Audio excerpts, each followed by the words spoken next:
I'm Marnie Hughes, and this is Missing on News Nation. Thank you for being with us. Each and every week here at News Nation, we focus on a missing persons case from across the country, taking you behind the scenes, behind the headlines, because every missing person matters. No matter their background or their past, their race or their circumstances, they are missed by their family, their friends, their community, and sometimes by complete strangers. It is our mission to bring these cases to light with the hopes of finding answers and also offering closure. Maybe you can help us solve some of these mysteries too by listening and being engaged in the stories. This is Missing, and today our missing case is one we have covered before. It's been 2 years since a little girl from Tennessee vanished from her rural home. Her name is Summer Wells, and her case has captivated people across the country.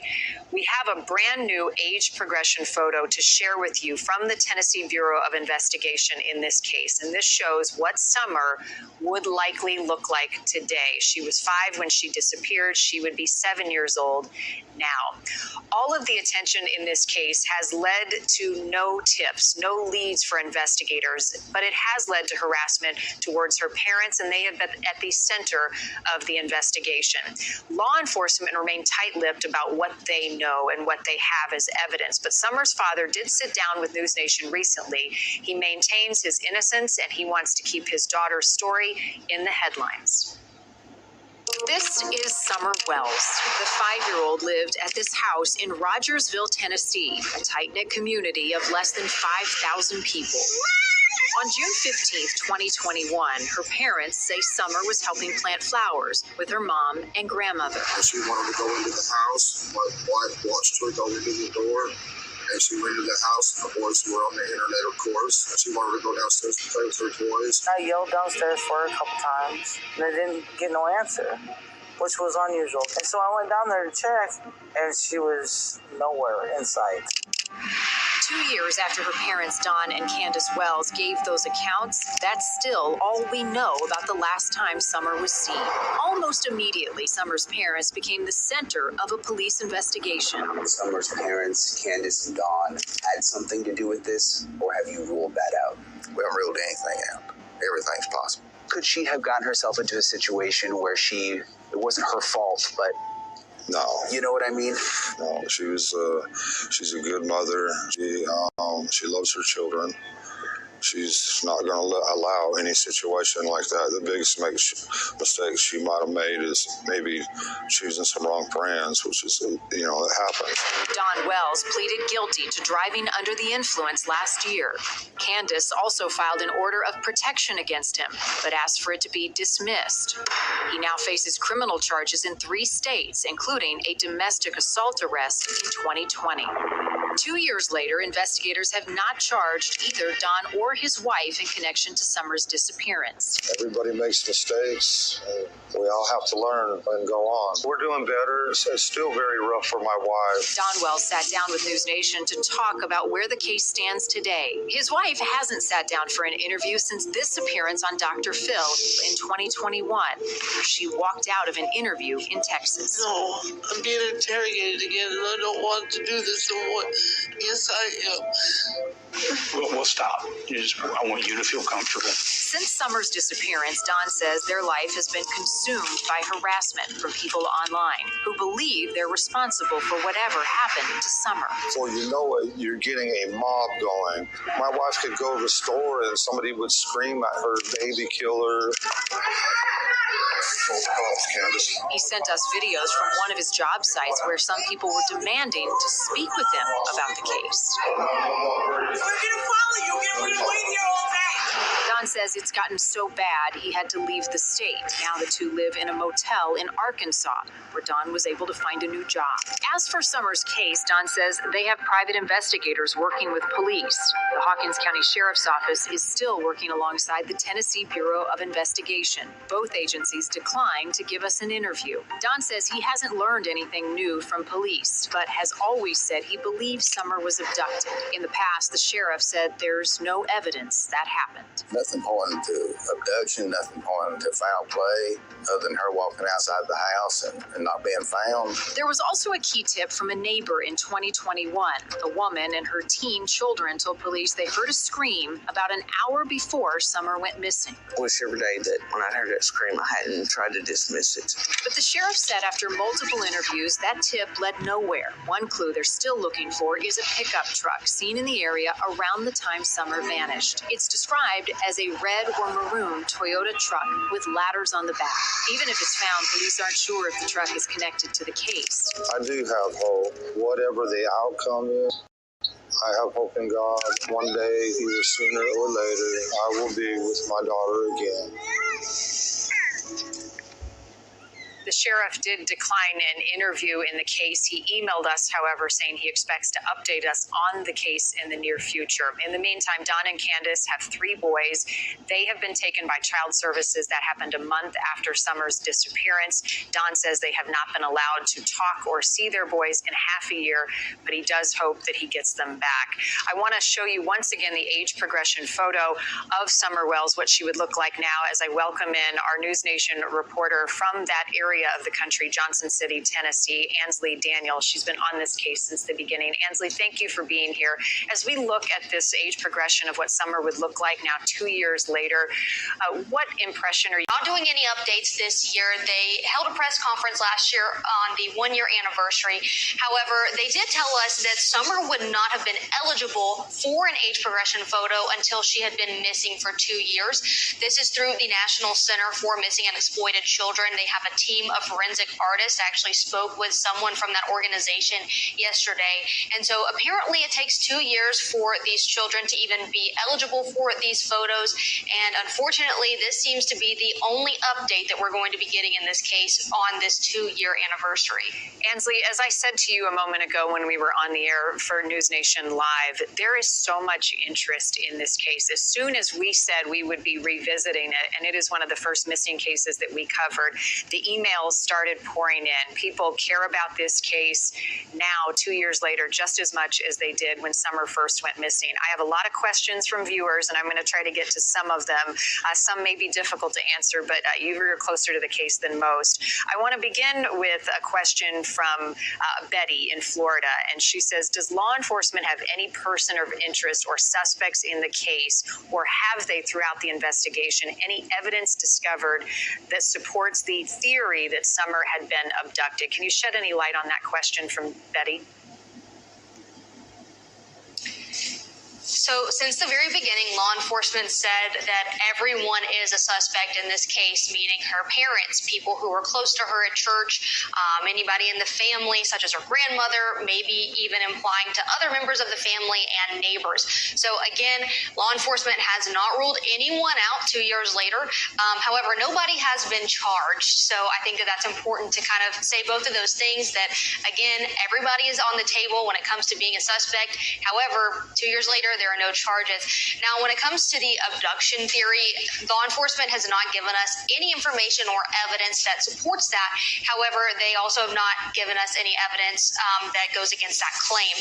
I do know that back a few months after Summer was reported missing, her father did take some of us out on a dog trail near their house. I'm not sure if you're familiar with this area, but where they live is very rural. They live up on top of a hill, and it's kind of hard to get to their house. However, they did say that the police dogs, that their scent of Summer kind of stopped at the end of the dog trail there. Police haven't really made a big deal about that like Summer's parents have. So unfortunately, that really led to nowhere. But when it comes to that abduction claim, again, law enforcement hasn't, gone for that, or they also haven't denied it really. One other question that we get about possible people connected to this family is about the grandmother, who was, according to reports and investigators, there the day that Summer was last seen. Evelyn from South Dakota is asking about the grandmother and what she has said about the day Summer disappeared. So I actually interviewed the grandmother. Her name is also Candace. I interviewed her back in March of last year. That was the first time she had spoken on camera. She walked us through that day. From what I remember, she was in the hospital that morning, and they were out and about here in Kingsport, kind of the near where they live, getting some medicine and things of that nature throughout the day. She told us that they ended up going back home and that she and Summer were planting flowers in her garden. She lived on the property with them at the time. And she said that Summer then went inside of the house and Candace, her daughter, Summer's mother, asked the boys to watch her. And that was the last time she had seen Summer. They, again, have not ruled her out as not being a suspect, have not said she is a suspect, but again, they said everybody is on the table when it comes to this case. I know that there have been some questions about her grandmother leaving the state. A lot of people have asked if that was connected to this. She's been cleared to do so, according to what she told me in that interview. The law enforcement agencies told her she was free to go as long as, she answered their phone calls when they did call. But that was the last we have heard from Summer's grandmother. When I spoke to Don last Friday, he said that she was not in Arkansas with them. He wouldn't really give me too much information about where he is. He made it seem like he didn't even know where she is. So at this point, I can't tell you where Summer's grandmother is or how connected or even disconnected she is to the case. Understood. The other question that comes up in a lot of submissions that we're getting is echoed here in a question from Maggie from Australia, and she's asking about contact with the three boys. What more did Don say about why the boys were taken from them in the first place? So back in the beginning when all of this happened, they were taken away about a month after Summer was reported missing. I went to some of those hearings. I was not allowed inside the courtroom, but did speak with Don and Candace afterwards. At the time, they told us that it was just because it was not safe for them to be at the home. At the time, there was a lot of YouTube speculation happening. There were a lot of people, according to them, coming onto their property and things of that nature. When I spoke with Don last week, he said that Child Protective Services made it seem that it was a little too traumatizing for them to speak with the boys. He wouldn't really elaborate on that, but that was the final statement he gave when it came to his boys. We unfortunately don't know too much about their case, where they're at, or how they're even doing, because that case is sealed, as most cases like that are, but this one has been extremely tight-lipped. Now, Don did tell me that when he was in jail, he was able to write letters and things of that nature to the boys, but he said that when he got out of jail in February of last year, I believe, was when we had that conversation, he did tell me that he hadn't heard from them since he was released from jail, and that's when all the communication stopped. And I think the biggest thing, Ansley, as we have these discussions with Don, and we had ours as well, is the biggest question of all is, what do you think happened to your daughter? Did you have anything to do with it? When asked that question, how did he respond to you?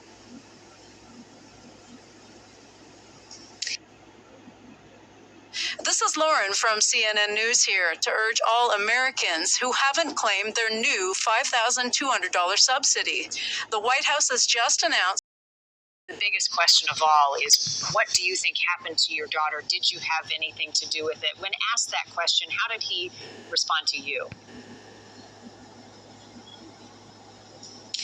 He continues to maintain that he and Candace believe that Summer was abducted. That is their theory. He did tell me that the two of them have kind of played the day back over and over again, and that in his mind, there's no other option, that she was abducted. He said that Summer knew to not run off from the house. Again, they do live in a very wooded area. That area is hard to get to. Their house is way up on a hill. In my opinion, you have to have a reason to be going to their house. So I do, see where he might be coming from. However, law enforcement, they have not given anything to back up that claim when it comes to the abduction. The only thing we had to go off of was, like you mentioned earlier, the red truck. That hasn't really been mentioned since law enforcement put that information out. And then they also said that there were no cell phones that pinged that day. So again, it's just kind of one of those things where she really, there's just no answers 2 years later, and it's frustrating for all parties involved. Yeah, and for the community members who wonder, if something like this happened, are other kids at risk, right? A very valid question. I want to get quickly to two more questions before I welcome in our next guest. I have less than 10 minutes, so I feel like I'm up against the clock. We've got so many people who want to ask questions. This is from Cassie, and she's asking specifically, Ansley, about searches inside and outside the Wells home, canines that were involved in those searches. Did any evidence turn up then or now? Like I mentioned before, the only evidence that we were really aware of was the dog trail incident. We were told that Summer Scent stopped at the end of the dog trail there. Law enforcement did tell us that there was a change in pavement to wooded area. So sometimes the dogs can react to the change in pavement. Obviously, there's going to be different scents when it comes to pavement and wooded areas. So again, that's really the main piece of evidence that we have from law enforcement. But like I mentioned before, they've been really quiet since the 1-year anniversary. It's been very difficult to get in touch with the sheriff in the case. We've been reaching out to the Tennessee Bureau of Investigation. We've had a few email responses, but they declined all of our asking for interviews. So it's been, like I said, kind of difficult when it comes to the evidence in this case. Law enforcement just hasn't really told us much, and they say that when they have something, they'll let us know. Did the parents and any other family members take a polygraph early on in the investigation? We were told in the beginning that both of her parents took a polygraph. If I'm not mistaken, I do believe her grandmother also told me that she took a polygraph test as well. They told us that they all came back clean. So I'm not sure about her brothers. Obviously, her brothers are juveniles, so they wouldn't release that information to us anyways. But as of now, I do know that Dawn and Candace and her grandmother did all pass their polygraph test in the beginning of this case. Well, the interest in Summer's disappearance has not dwindled. Even 2 years later, there are so many people who care about this little girl. Ansley Daniel with our station in Johnson City, Tennessee. I know that you will continue to update us as you get more information, and we will continue to stay on it. Thank you for your time. We're not done talking about this. I want to welcome in Chris McDonough now. He's a former homicide detective with 13 years experience in that field. He's also a podcaster. He went into the Wells home after Summer Wells disappeared to look at the circumstances in which she was living, and he is with us now on the phone. Chris, thank you for being with us. As you're listening to my conversation with Ansley, and I do want to highlight, we've got so many people sending in questions about this case. What stands out to you from an investigative standpoint, that a stone that may still be left unturned? Marnie, what stands out to me right now is the fact that Hawkins County has said they're going to give an update soon. So what that indicates is this has been an active investigation, very tight-lipped, behind the scenes, with probably FBI, TBI, and of course Hawkins County at the point. So there is something going on that the sheriff felt that he would say something, but just not yet. So that tells me that this case is definitely headed for some type of revelation. And what do you make of a newly released time progression, age progression photo that they put out, the Tennessee Bureau of Investigation put out as recently as a day ago? Here we're showing that on our screen for our viewers. Yeah, I think that is great because obviously that is a protocol from Nick, the missing and exploited NCMEC, right? And so when they do that, it's just in case the child is out there due to the Amber Alert, and somebody sees that child, they want to obviously put out the most current potential view of what it would look like.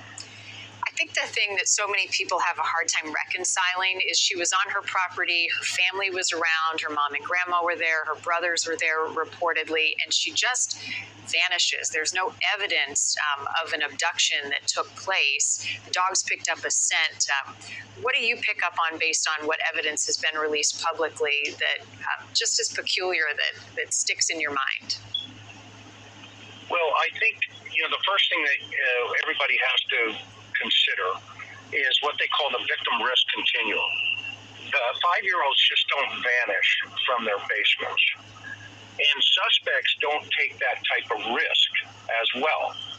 if this is a stranger abduction, then the suspect is going to weigh out his risk to go up into that property, and the stars align where a 5-year-old is in a basement. So right away, the authorities, when they went up on that property, that's the information that they were faced with, that this was, from the parents, a stranger abduction. Well, statistically, when you measure that against the victim risk continuum, where you look at low, medium, and high risk environment, situation, and circumstance, this is a very low risk situation, almost like an Elizabeth Smart, where she's asleep in her bedroom. Well, this is a 5-year-old in a basement. And so that victim risk continuum tells the authorities there is a higher probability that the suspect was known to the property and or is part of the property, and it could potentially be involved in the disappearance of this child. I want to point out to people, and some of the video we've seen on the screen has been yours. You toured this home and went into this peculiar kind of basement bedroom situation where Summer was living, where she slept. Explain to us what you saw when you were there 2 years ago. Well, when I went into the property at the invitation of Mom, and the first thing that struck me, obviously, was this was no type of living conditions for any children at all. I mean, it was very difficult, but, my experience is, 25 years in law enforcement and as a homicide investigator, I'd seen this many, many times before. However, when she showed me how to get into the basement, that struck me as a possibility of could something have happened on the stairwell going down into that basement with a 5-year-old. Because Mom says the child went into the basement through that stairwell. When I got into that stairwell, it was dark. And you go down into this basement area, and it felt, it was dark. It was moldy in terms of the mist. There were disheveled beds in there on both sides. And it really struck me is what this child was facing. And that also gave me a better indication of why Child Protective Services may have been involved from the get-go. One thing that both Don said, I don't know that Candace ever said this, but he was criticized for saying it, and it raised a lot of questions, was that maybe Candace had made some bad friends, some people that she shouldn't have been hanging out with that they welcomed into their lives. Did she talk about that when you had a conversation with her, and in the months subsequently, why he would say that? She didn't mention that, and I don't recall him saying that to me, Marty, but, Candace, when I spoke to her, she was telling things, I thought, at some point from her heart. But at the same time, my experience also told me she was not being 100% truthful, and there was just something more there. I don't know what that is, if this was an accident, if this was, something that they knew, somebody they knew, and, that type of situation. So it's a real mystery at this point, but I suspect the authorities are going to unwind it, and we'll see some things taking place in the near future. That is my hope and prayer, Chris, that this comes to a resolution and that little girl is out there somewhere alive and we can find her safely. Chris McDonough, former homicide detective, thank you for your time and your insight in this case. Also to Ansley Daniel with our station in Johnson City, Tennessee. To you for the many questions and your concern about Summer Wells. Once again, the age progression photo of Summer. She would now be 7 years old. Police just releasing that this week in the case. If you want more information on her disappearance and the case, you can go to newsnationnow.com. We'll be back with another missing case next week. And if you have information that can help authorities in this one, please call the number on your screen. I'm Marnie Hughes. This is Missing.